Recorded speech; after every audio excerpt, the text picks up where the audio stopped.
Antarctica महाद्वीप दुनिया का सबसे सर्द इलाका है। यहाँ कई बार तापमान -90 डिग्री सेल्सियस तक गिर जाता है। बहुत से लोग इसे बर्फीला कब्रिस्तान कहते हैं।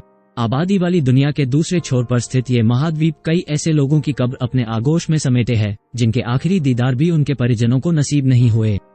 इंसान ने भले ही तकनीक के क्षेत्र में जबरदस्त तरक्की कर ली हो, मगर अंटार्कटिका में कुदरत की भयंकर चुनौतियों के आगे ये प्रगति बौनी साबित होती है। अंटार्कटिका की खोज में निकले अन्वेषक हों या प्रयोग करने गए वैज्ञानिक, यहाँ आने वाले कई लोग हमेशा के लिए यहीं दफन हो गए। न उनकी लाश मिली, न हड्डियां। वो या तो बर्फ की मोटी परत में दब गए या फिर ऐसी सख्त दरारों में फंस गए जहां से वो फिर नहीं निकल सके। 19वीं सदी, चिली की हड्डियों का राज। अंटार्कटिका के लिविंगस्टन आइलैंड पर एक इंसानी खोपड़ी और जांघ की हड्डी पिछले 175 वर्षों से समुद्र के किनारे पड़ी है। अंटार्कटिका में मिले ये सबसे पुराने इंसानी कंकाल हैं। चिली के रिसर्चरों ने पाया कि ये एक महिला की हड्डियां हैं जिसकी मौत 21 साल की उम्र में हुई थी। ये युवती चिली की आदिवासी जनजाति से संबंध रखती थी। जहां उसकी हड्डियां मिली, वो जगह चिली से करीब 1000 किलोमीटर दूर है।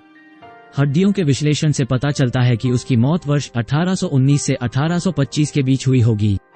अगर हम ये माने कि उसकी मौत 1819 में हुई थी, तो वो अंटार्कटिका पहुंचने वाली मानव जाति की पहली सदस्य थी। मगर ये रहस्य अब भी बना हुआ है कि चिली की वो आदिवासी युवती 1000 किलोमीटर लंबा भयंकर समुद्री सफर तय करके वहां कैसे पहुंची। चिली के आदिम निवासियों की पारंपरिक नौकाएं इतनी मजबूत नहीं होती थी कि भयंकर समुद्री इलाके में इतना लंबा सफर तय कर सकें।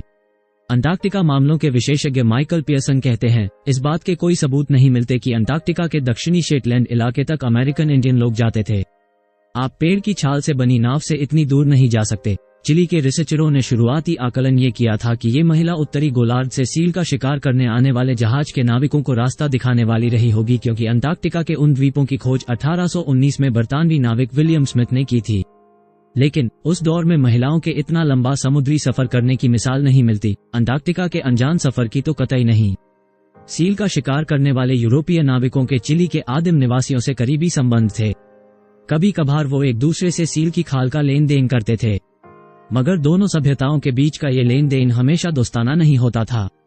अर्जेंटीना की विशेषज्ञ मेलिसा सालेनो कहती हैं कि कई बार दोनों समुदायों के बीच हिंसक झड़प भी हो जाया करती थी। उस दौर के समुद्री अन्वेषकों की डायरी के अभाव में चिली की इस आदिवासी महिला का अंटार्कटिका पहुंचने का रहस्य अब तक बेपर्दा नहीं हो सका है।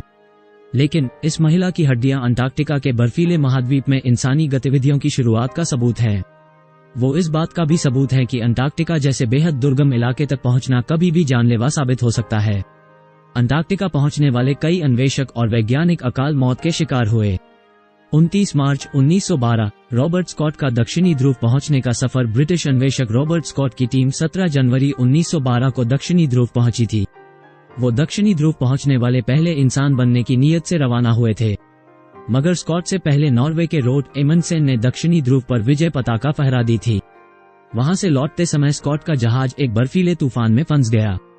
टीम के सभी सदस्यों की अंटार्कटिका के बेहद बुरे मौसम में मौत हो गई। 14 अक्टूबर 1965 जेरेमी बेले, डेविड वाइल्ड और जॉन विल्सन, ये तीनों अमेरिकी वैज्ञानिक पूर्वी अंटार्कटिका में एक रिसर्च स्टेशन से रिसर्च के लिए रवाना हुए थे, मगर उनकी स्लेज एक गहरी खाई में गिर गई। पीछे आ रहे इन तीनों के साथी उन्हें नहीं बचा सके और वो अंटार्कटिका की बर्फीली कब्र में हमेशा के लिए दफन हो गए। अगस्त 1982 एम्ब्रोस मोगन, केविन ओकुटन, जॉन कोल, ये तीनों व्यक्ति अंटार्कटिका के अपने बेस से पीटरमन द्वीप पर रिसर्च के लिए गए थे। जब वो द्वीप पर पहुंचे तो समुद्र जमा हुआ था और उन्हें कोई दिक्कत नहीं हुई, मगर उनके द्वीप पर पहुंचते ही तेज तूफान से द्वीप तक आने के रास्ते में जमी बर्फ बह गई। ये तीनों रिसर्चर उसी द्वीप में फंस गए।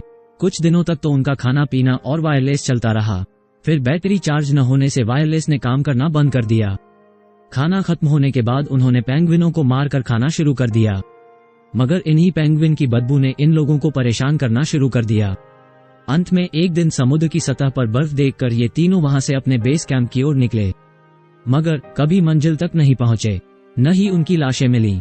माना जाता है कि द्वीप से बेस कैंप तक आने के दौरान ही वो या तो समुद्र में डूब गए या फिर बर्फीले तूफान में दब गए।